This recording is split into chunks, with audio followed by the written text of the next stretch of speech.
कार्तिक महात्म्य 13वां अध्याय।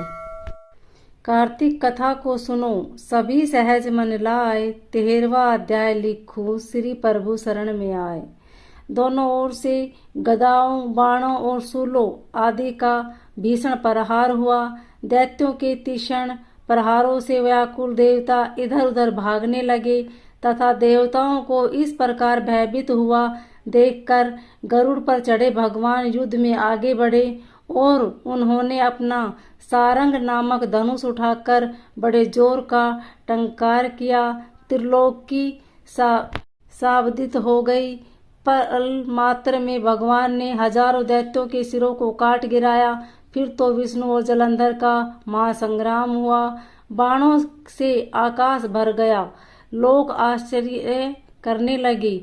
भगवान विष्णु ने बाणों के वेग से उस दैत्य की ध्वजा, छत्र और धनुष बाण काट डाले। इससे व्यथित हो उसने अपनी गदा उठाकर गरुड़ के मस्तक पर दे मारी।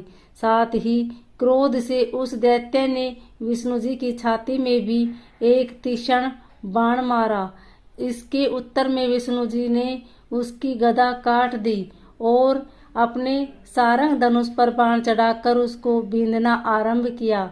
इस पर जलंधर इन पर अपने पैने बाण बरसाने लगा। उसने विष्णु जी को कई पैन बाण मारकर वैष्णव धनुष को काट दिया। धनुष कट जाने पर भगवान ने गदा ग्रहण कर ली और शीघ्र ही जलंधर को खींचकर मारी।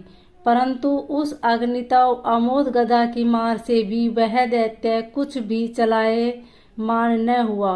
उसने एक अग्निमुख त्रिशूल उठाकर विष्णु पर छोड़ दिया। विष्णु जी ने शिव के चरणों का स्मरण कर नंदन नामक त्रिशूल से उसके त्रिशूल को छेद दिया। जलंधर ने झपट कर विष्णु जी की छाती पर एक जोर का मुष्टिक मारा। उसके उत्तर में भगवान विष्णु ने भी उसकी छाती पर अपनी एक मुष्टि का प्रहार किया। फिर दोनों घुटने टेक बाहुओं और मुष्टिकों से बाहु युद्ध करने लगे।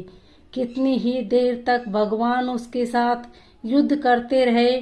तब सर्वश्रेष्ठ मायावी भगवान उस दैत्यराज से मेघवाणी में बोले, हे रण दुर्मद दैत्य श्रेष्ठ, तू धन्य है जो इस महायुद्ध में इन बड़े बड़े आयुधों से भी भयभीत न हुआ। तेरे इस युद्ध से मैं प्रसन्न हूँ। तू जो चाहे वर मांग। मायावी विष्णु की ऐसी वाणी सुनकर जलंधर ने कहा, हे भावुक, यदि आप मुझ पर प्रसन्न हैं तो यह वर दीजिए कि आप मेरी बहन तथा अपने सारे कुटुंबियों सहित मेरे घर पर निवास करें। नारद जी बोले। उसके ऐसे वचन सुनकर विष्णु जी को खेद तो हुआ, किंतु उसी क्षण देवेश ने तथास्तु कह दिया। अब विष्णु जी सब देवताओं के साथ जलंधर में जाकर निवास करने लगे। जलंधर अपनी बहन लक्ष्मी और देवताओं सहित विष्णु को वहां पाकर बहुत प्रसन्न हुआ। फिर तो देवताओं के पास जो भी रतन आदि थे सबको ले जलंधर पृथ्वी पर आया। निशुंभ को पाताल में स्थापित कर दिया और देव, दानव, यक्ष, गंधर्व, सिद्ध, सर्प, राक्षस, मनुष्य आदि सबको अपना वंशवर्ती बना त्रिभुवन पर शासन करने लगा। उसने धर्मानुसार सुपुत्रों के समान प्रजा का पालन किया। उसके धर्मराज्य में